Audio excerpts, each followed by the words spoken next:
Obama and Biden administrations targeted dozens of journalists, sent out 1,200 interviews. I didn't ask you about the Biden administration. I asked if you can commit to this committee that no agent hours have been pulled from other work.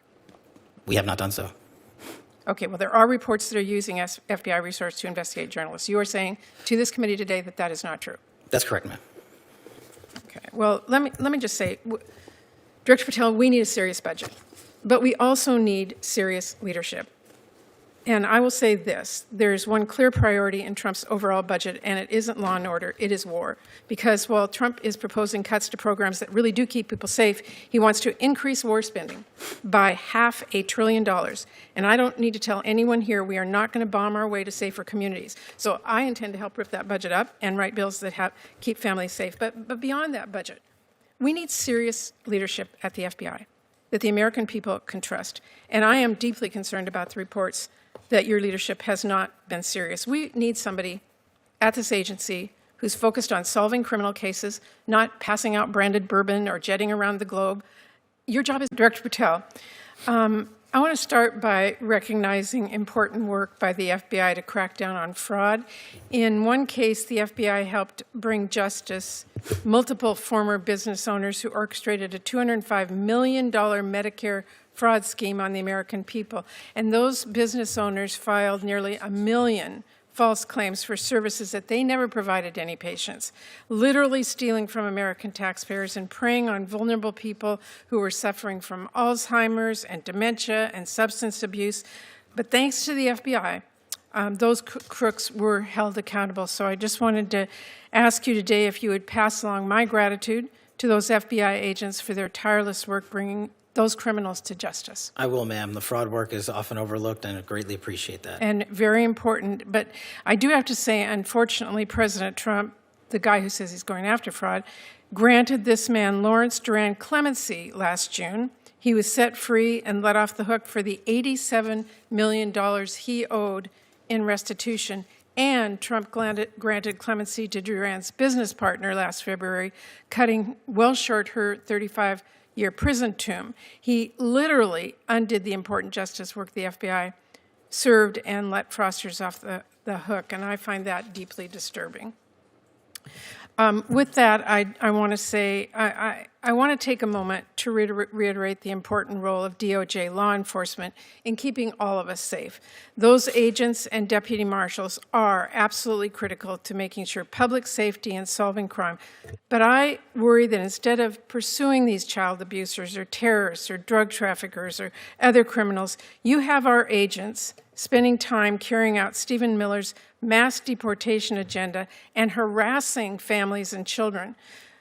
I want to ask you, Director Patel, how many FBI agents have been reassigned to work on immigration enforcement? No one at the FBI has been reassigned to work solely on immigration, ma'am. Well, I would differ with you because according to the Cato Institute, more than 2,000 FBI agents were reassigned to work on immigration enforcement in 2025. By the way, it's not just the FBI.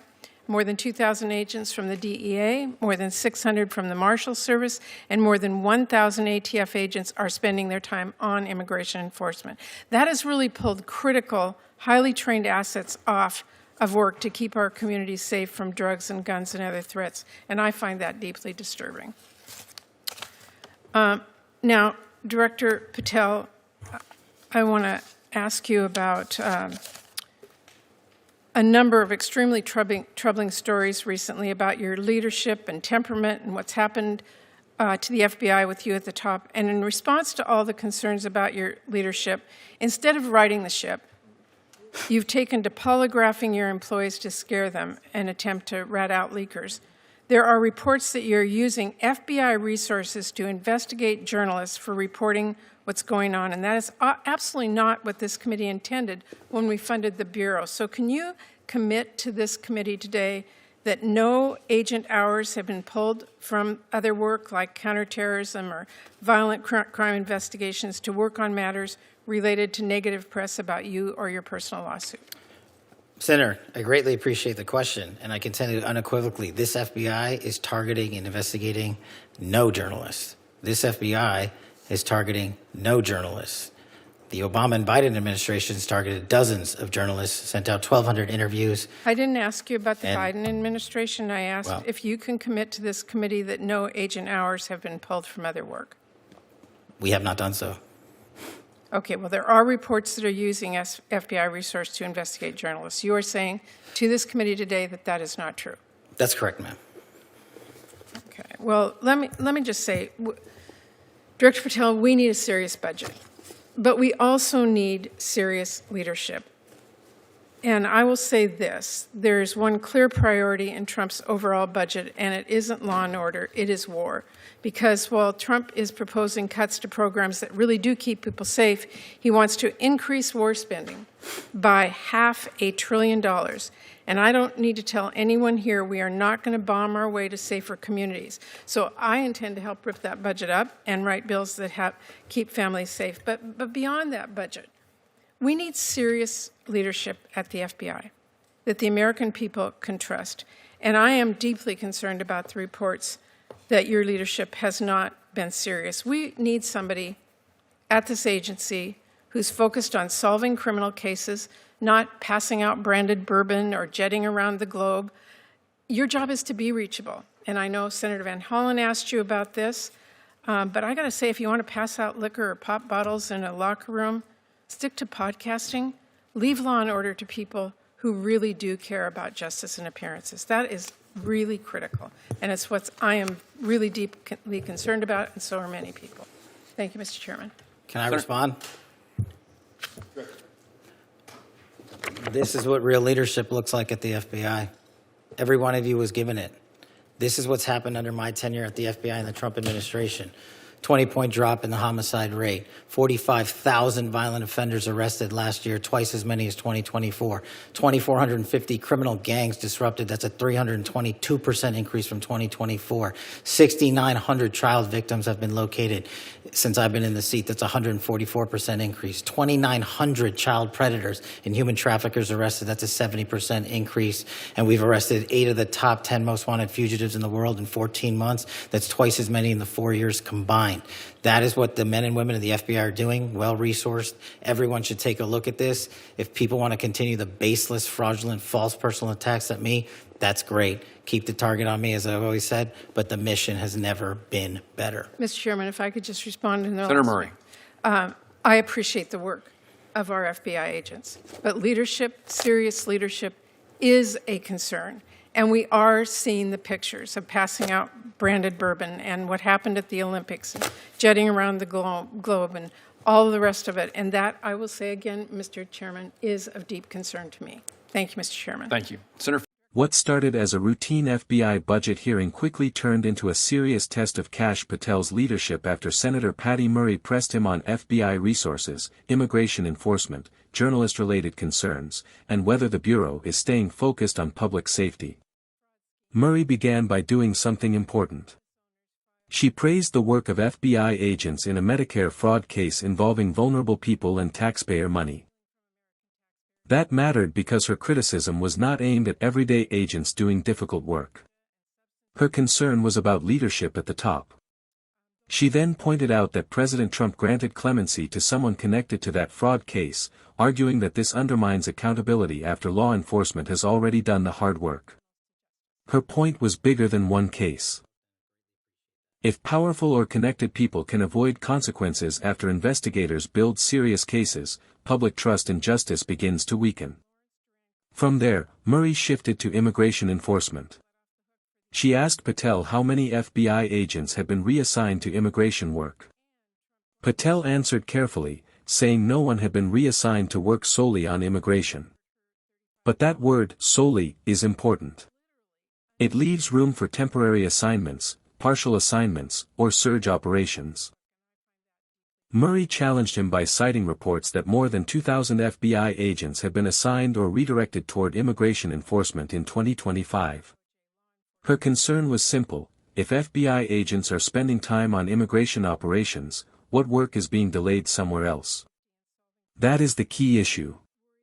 The FBI is responsible for terrorism, cybercrime, fraud, child exploitation, violent crime, public corruption, and national security. So even temporary redirection of agents matters. Every hour spent on one mission is an hour not spent on another. Then Murray turned to Patel's leadership style. She raised concerns about reports of polygraphing employees, searching for leakers, and using FBI resources in response to negative press. Patel denied that the FBI is targeting journalists and said agents had not been pulled from other work for those purposes. But Murray kept the focus on the present. She was not asking about past administrations. She was asking what Patel's FBI is doing right now. That moment showed why oversight hearings matter. When a witness tries to broaden the answer or shift blame, lawmakers have to bring the question back to the specific issue. The strongest part of Murray's questioning came when she argued that the FBI needs serious leadership. She criticized Patel's public image, including claims about branded bourbon and travel, suggesting that the director of the FBI should not act like a media personality. That criticism was not just about optics. The FBI director leads one of the most powerful law enforcement agencies in the country. That role requires discipline, judgment, and public trust.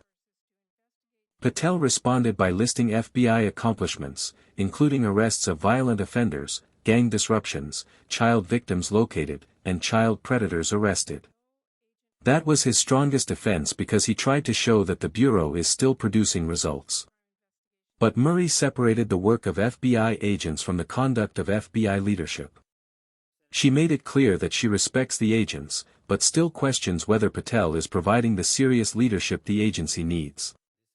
That distinction matters. An agency can have dedicated professionals doing strong work while still facing problems at the top.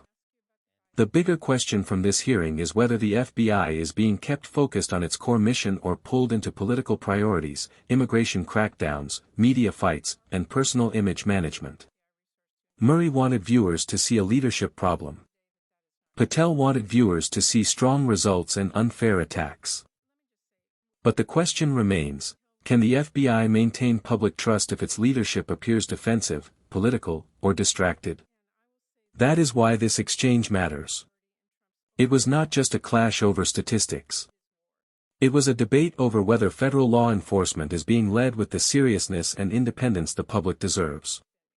Subscribe to Capitol Breakdown HQ for more Senate and House hearing breakdowns, political analysis, and accountability-focused coverage from Washington.